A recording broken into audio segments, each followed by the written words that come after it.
नमस्कार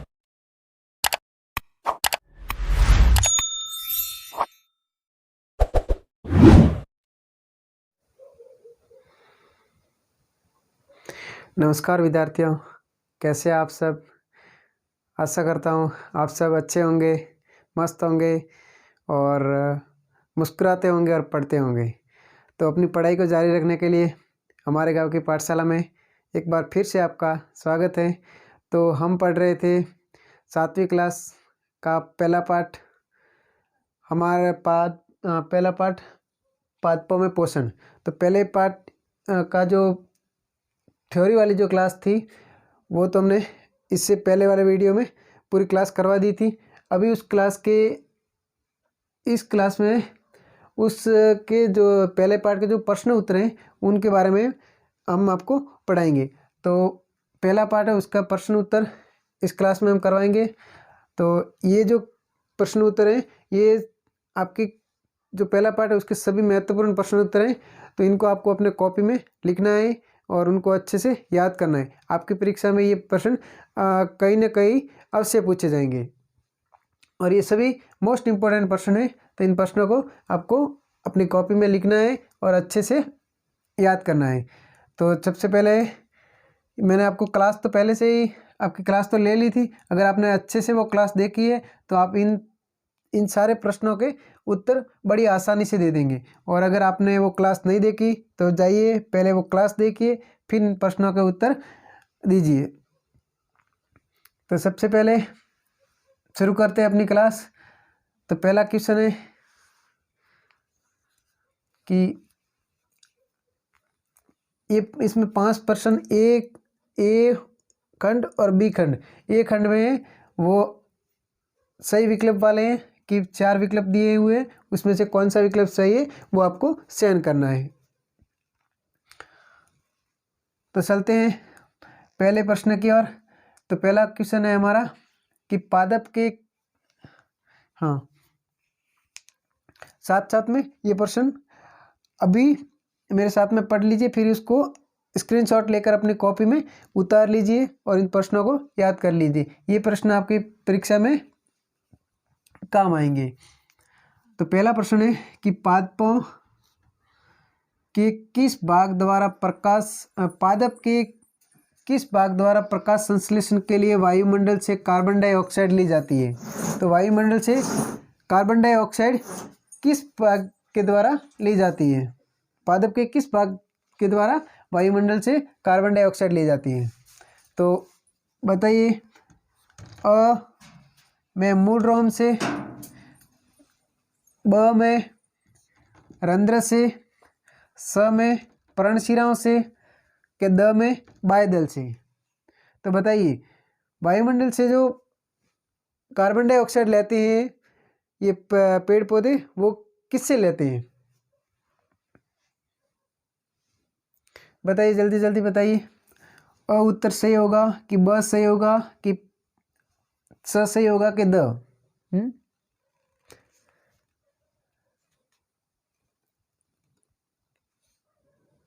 तो मैंने आपको उस क्लास में भी पहले ही बताया था कि वायुमंडल से जो कार्बन डाइऑक्साइड पादप ग्रहण करते हैं वो पर्णरंध्र से ग्रहण करते हैं।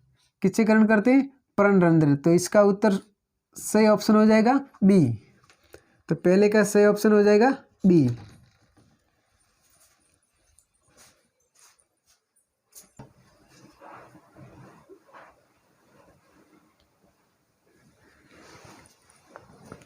दूसरा क्वेश्चन है हमारा कि प्रकाश संश्लेषण के लिए आवश्यक घटक कौन सा नहीं है। अ में है क्लोरोफिल, ब में है सूर्य का प्रकाश, स में है जल और द में है ऑक्सीजन। बताइए प्रकाश संश्लेषण के लिए कौन सा घटक आवश्यक नहीं है। इन 4 ऑप्शन में से कौन सा सही होगा। तो सबसे पहले आपको ये याद करने के लिए मैंने उस क्लास में बोला था प्रकाश संश्लेषण वाला जो 13वां पॉइंट पढ़ाया था मैंने, उसमें आपको बताया था कि प्रकाश संश्लेषण के लिए 4 घटक आवश्यक होते हैं। एक होता है क्लोरोफिल, ये तो आवश्यक होता ही है। एक सूर्य का प्रकाश भी आवश्यक होता है और जल भी आवश्यक होता है। क्या ऑक्सीजन आवश्यक होती है क्या प्रकाश संश्लेषण के लिए? नहीं, और ऑक्सीजन होती है जो प्रकाश संश्लेषण के लिए आवश्यक घटक नहीं होता है। तो इसका ऑप्शन हो जाएगा द, इसका सही ऑप्शन हो जाएगा द, क्योंकि ये ऑक्सीजन है जो आवश्यक घटक नहीं होता है, प्रकाश संश्लेषण के लिए आवश्यक घटक नहीं होता है। तीसरा क्वेश्चन है कि मृतजीवी हैं, इनमें से मृतजीवी कौन है। मैंने बताया था मृतजीवी कौन होते हैं पहले में, इससे पहले वाली क्लास अगर आपने अच्छे से देखी है और उस क्लास को अच्छे से याद किए तो आपको पता होगा कि मृतजीवी कौन होते हैं, और उनके उदाहरण भी मैंने बताए थे। तो आपको बताना है कि मृतजीवी कौन होते हैं। अ पर हैं कवक होते हैं, ब पर शैवाल होते हैं क्या, स में ऑप्शन घटपर्णी होते हैं क्या, द में ऑप्शन है अमरवेल। तो बताइए मृतजीवी कौन होते हैं,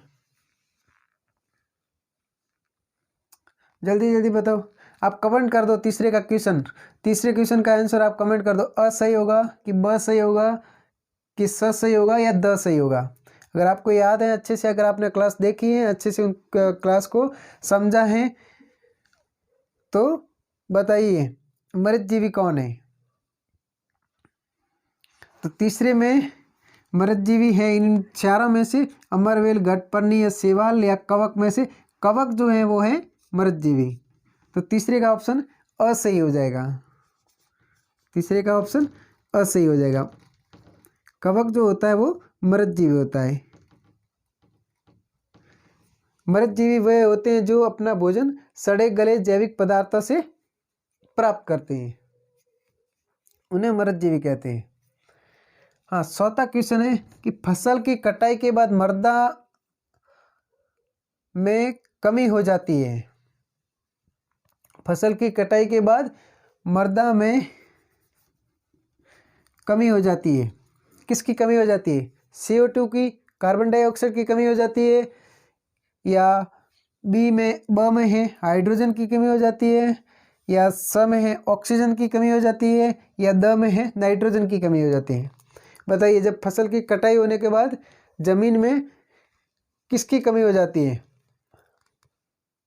CO2 की, क्या हाइड्रोजन की, क्या ऑक्सीजन की, क्या नाइट्रोजन की।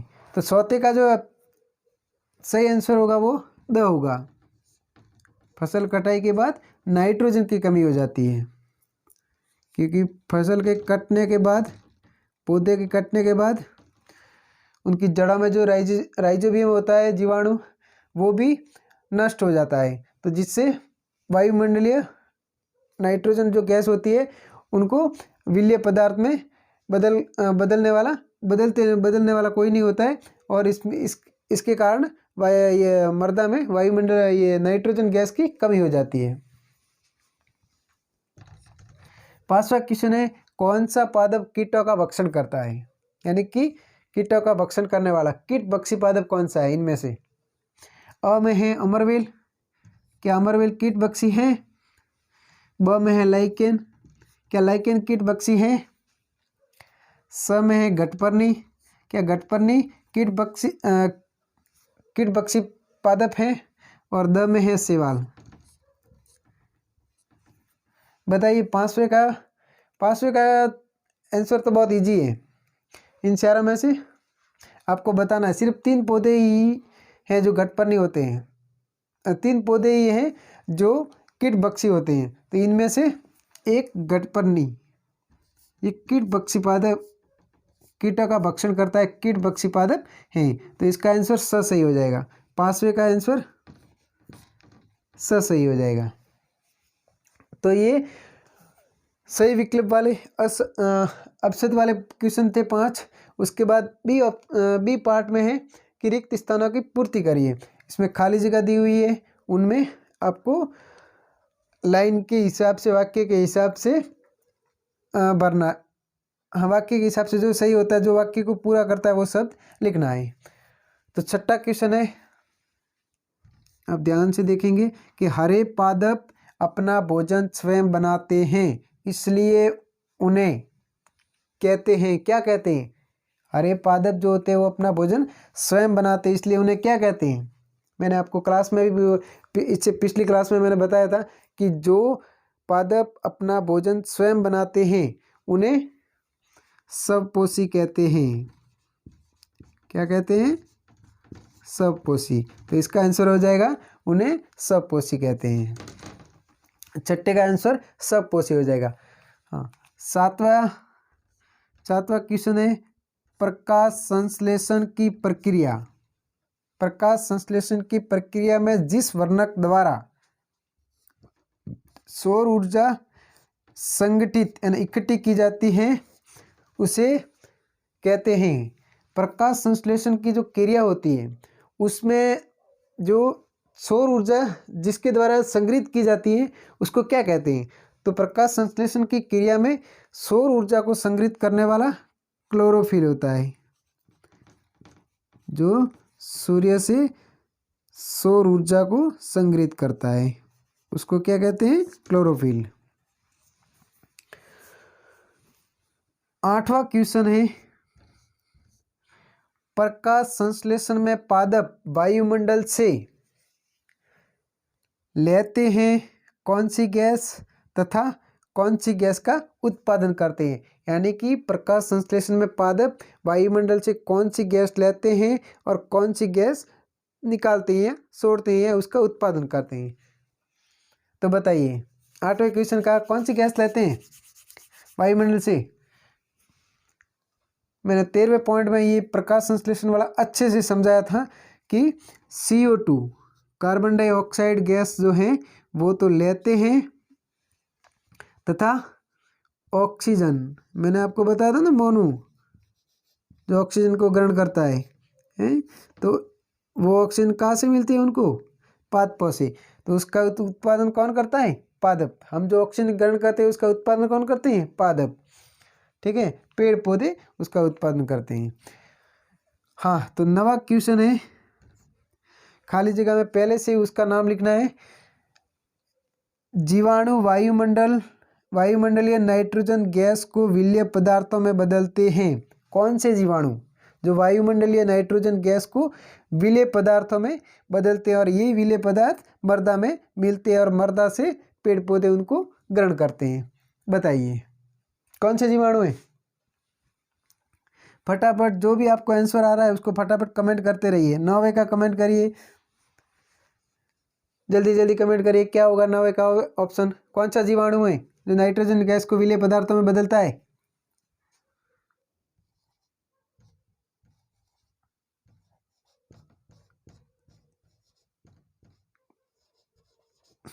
राइजोबियम। कौन सा जीवाणु है? राइजोबियम जीवाणु, जो वायुमंडलीय नाइट्रोजन गैस को क्या करता है? विलेय पदार्थों में बदलता है, और वो विलेय पदार्थ मृदा में मिलते हैं और मृदा से पेड़ पौधों में चले जाते हैं। पेड़ पौधे उन्हें भोजन के रूप में ग्रहण करते हैं। 10वां क्वेश्चन है प्रकाश संश्लेषण के लिए 1 और 2 जगह खाली है, अनिवार्य रूप से आवश्यक है। प्रकाश संश्लेषण के लिए 2 चीजें। प्रकाश संश्लेषण के लिए पहले ये बताइए, प्रकाश संश्लेषण के लिए कितनी चीजें आवश्यक है? बताइए, कमेंट करिए, कितनी चीजें चाहिए प्रकाश संश्लेषण के लिए? 4 चीजें। कितनी चीजें? 4। तो उनमें से अनिवार्य रूप से क्या आवश्यक है? तो अनिवार्य रूप से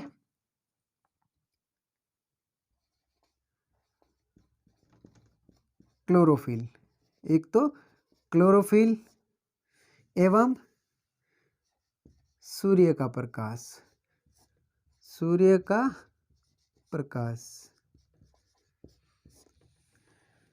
तो प्रकाश संश्लेषण के लिए क्लोरोफिल एवं सूर्य का प्रकाश अनिवार्य रूप से आवश्यक है।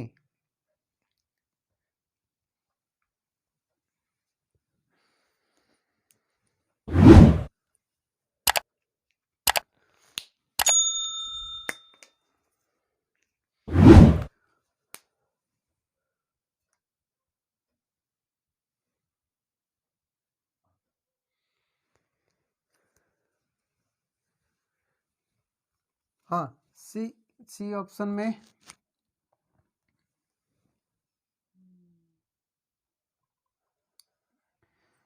हाँ, सी में निम्न में से सत्य असत्य कथन को छाटिए। तो इसमें से कौन सा कथन सत्य है और कौन सा कथन असत्य है उसको चाटना है, उसको अलग करना है या फिर उसको बताना है। तो 11वां क्वेश्चन जो है, कवक प्रकाश संश्लेषण द्वारा अपना भोजन ग्रहण करते हैं, क्या ये सत्य है? क्या कवक प्रकाश संश्लेषण द्वारा अपना भोजन ग्रहण करते हैं? नहीं, ये असत्य है। तो ये क्या है? असत्य। इसमें कौन सा राइट हो जाएगा? असत्य। क्योंकि प्रकाश, ये कवक जो होते हैं वो प्रकाश संश्लेषण द्वारा अपना भोजन ग्रहण नहीं करते हैं। कवक मृत जीवी जो होते हैं उनसे अपना भोजन ग्रहण करते हैं। सड़े गले जैविक पदार्थ जो मृत जीवी होते हैं ना, उनसे अपना भोजन ग्रहण करते हैं। हाँ, 12वां क्वेश्चन है कि राइजोबियम जीवाणु फलीदार पादपों की जड़ों में रहता है। हाँ, राइजोबियम जीवाणु जो होता है वो फलीदार पादपों की जड़ों में रहता है। तो ये हो जाएगा सत्य। ये सत्य है, ये कथन सत्य है।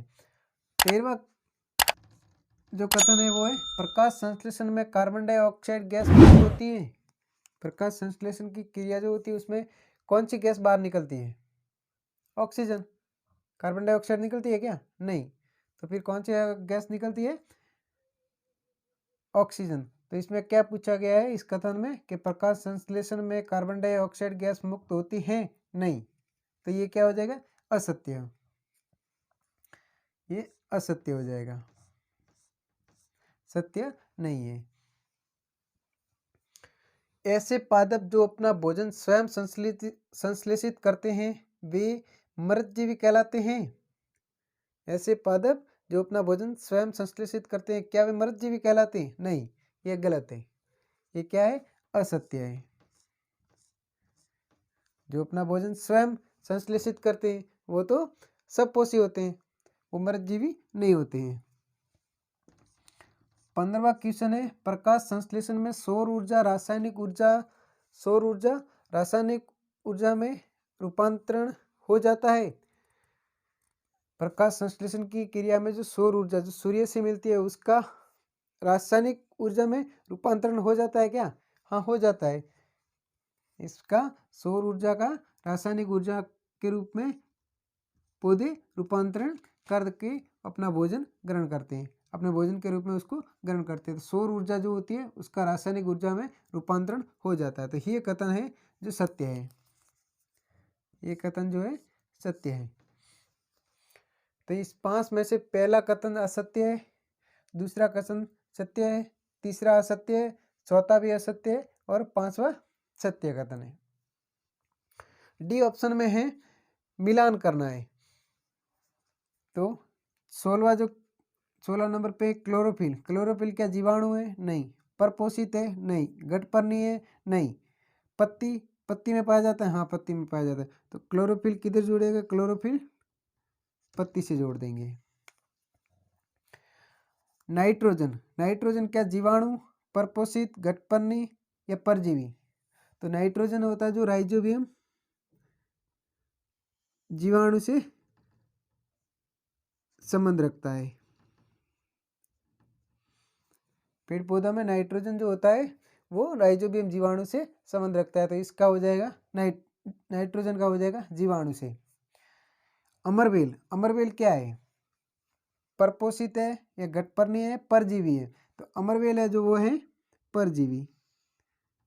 अमरबेल जो है वो परजीवी है, क्योंकि ये जिस दूसरों के ऊपर रहकर अपना जीवन यापन करती है, यानी कि दूसरों के ऊपर रहकर ही अपना भोजन उनसे प्राप्त करती है। जंतु क्या है? गठपर्णी है परपोषित? तो जंतु जो है वो परपोषित है। परपोषित का अर्थ होता है तो दूसरों को भी पोषण देते हैं, तो जंतु दूसरों का भी पोषण बन जाते हैं। कीट पक्षी गठपर्णी जो होता है वो कीट पक्षी होता है। तो ये 20 और 21 नंबर पे इधर भी मिलान करना है। पादप क्या सहजीवी होते हैं, सबपोषी होते हैं, विषमपोषी होते हैं या मृत जीवी होते हैं? तो पादप जो होते हैं वो सबपोषी होते हैं।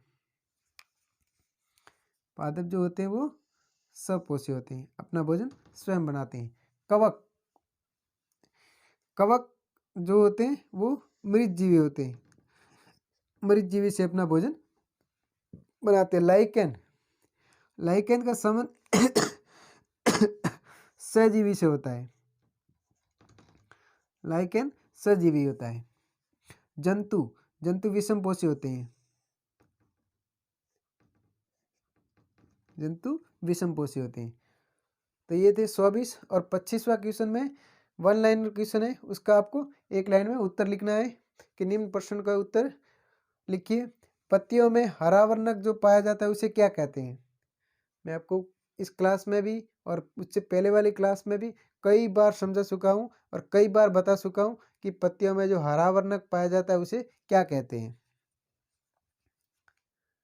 इस क्वेश्चन का उत्तर मैं आपको लिख के नहीं लिखूंगा नहीं, यहाँ पर आप मुझे कमेंट करके बताएंगे कि पत्तियों में जो हरा वर्णक पाया जाता है उसे क्या कहते हैं। 25वें क्वेश्चन का आंसर आपको कमेंट करना है और सबको कमेंट करके बताना है कि 25वें क्वेश्चन का आंसर क्या होगा।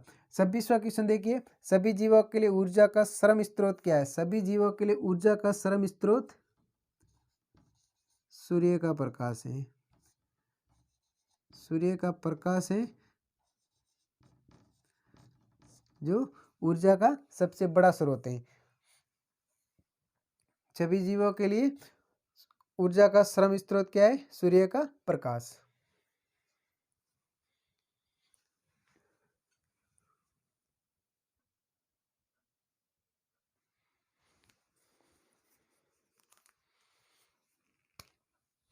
सत्ताईसवां क्वेश्चन है, कवक या फंजाई में कौन सी पोषण प्रणाली पाई जाती है? तो इसका उत्तर हो जाएगा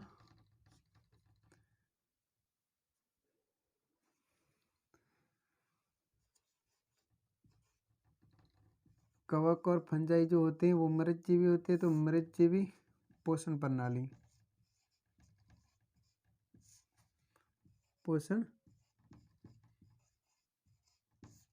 प्रणाली, कवक या फंजाई में मृतजीवी पोषण प्रणाली पाई जाती है। 28वां क्वेश्चन है कि फलीदार पादपों में कौन सा जीवाणु सहजीवी के रूप में पाया जाता है? मैंने आपको पहले भी बताया था कि जो फलीदार पादप होते हैं उनकी जड़ों में सहजीवी के रूप में राइजोबियम जीवाणु पाया जाता है, जो फलीदार पादपों को नाइट्रोजन गैस का परिवहन करता है और पादप उनको आवास प्रदान करते हैं।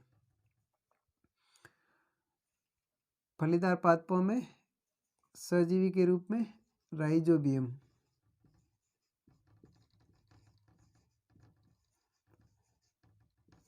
राइजोबियम जीवाणु पाया जाता है। पोषण किसे कहते हैं? 29वां क्वेश्चन है, पोषण किसे कहते हैं? पिछली वाली क्लास में मैंने पहला क्वेश्चन यही समझाया था आपको कि पोषण किसे कहते हैं। तो इसका उत्तर हो जाएगा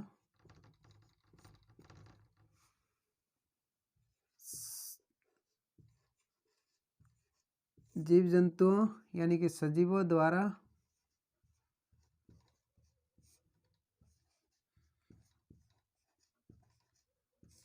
भोजन प्राप्त करना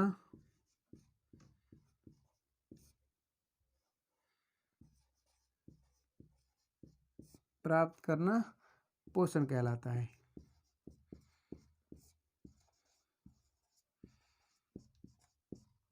पोषण कहलाता है। तो बच्चों आप अब बताओ 30वें क्वेश्चन का आंसर बताओ कि पादप के कौन से भाग में भोजन का निर्माण होता है?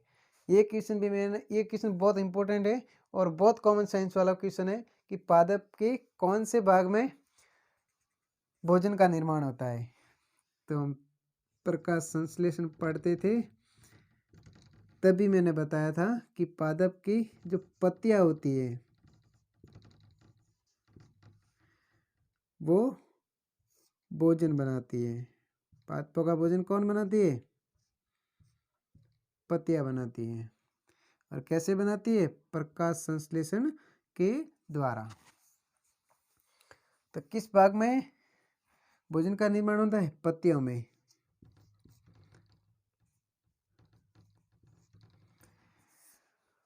हाँ, तो 30वां क्वेश्चन है बच्चों कि 31वां क्वेश्चन है कि प्रकाश संश्लेषण के लिए आवश्यक घटकों के नाम लिखिए।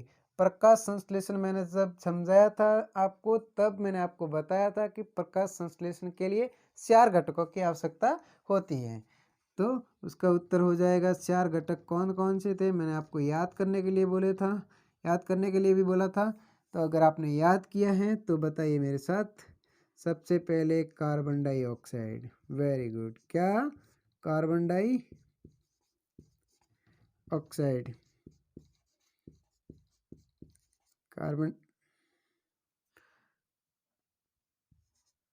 कार्बन डाइऑक्साइड गैस एक तो सही है। एक क्या सही है?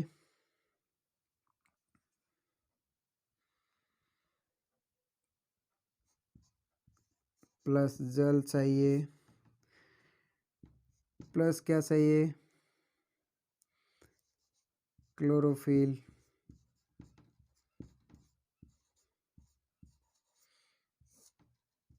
और क्या चाहिए? सूर्य का प्रकाश। और क्या चाहिए? सूर्य का प्रकाश।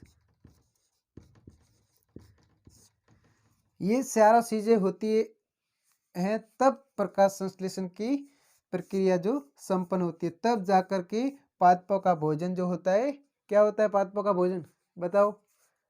पादपों का भोजन क्या होता है? पादप जो भोजन ग्रहण करते हैं, जो भोजन बनाते हैं, उसको क्या कहते हैं? बताओ, कमेंट करके बताओ क्या कहते हैं। मैंने आपको प्रकाश संश्लेषण में बताया था कि पादपों का भोजन होता है, उसको ये कहते हैं। बताओ क्या कहते हैं? बताओ जल्दी जल्दी कमेंट करके बताओ आप कि पादपों के भोजन को क्या कहते हैं। फिर अंत में मैं बताऊंगा। अगर आप नहीं बता पाओ तो अंत में मैं बताऊंगा। बताओ।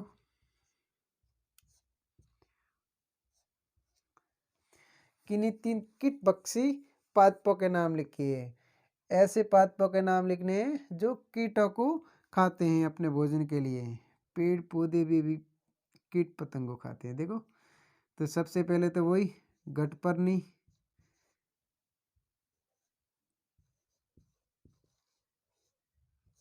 गठपर्णी पादप। दूसरे नंबर वीनस फ्लाई ट्रैप।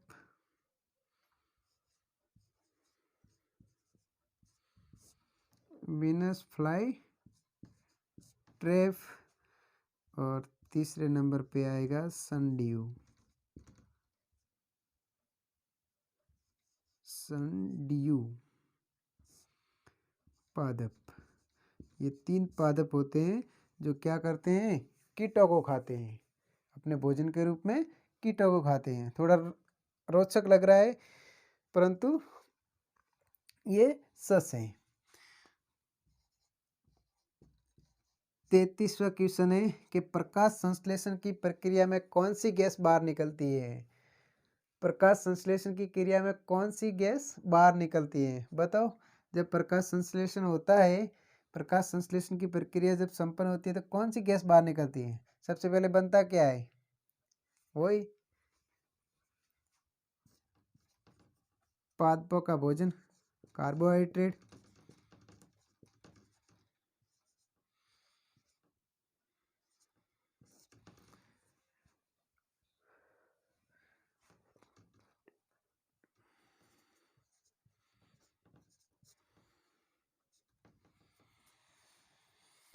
और कौन सी गैस बाहर निकलती है? Oxygen gas. Very good. कौन सी गैस निकलती है? ऑक्सीजन गैस बाहर निकलती है। तो प्रकाश संश्लेषण की प्रक्रिया में ऑक्सीजन गैस बाहर निकलती है। तो ये थे हमारे प्रथम पाठ था, उसके प्रश्न और उत्तर।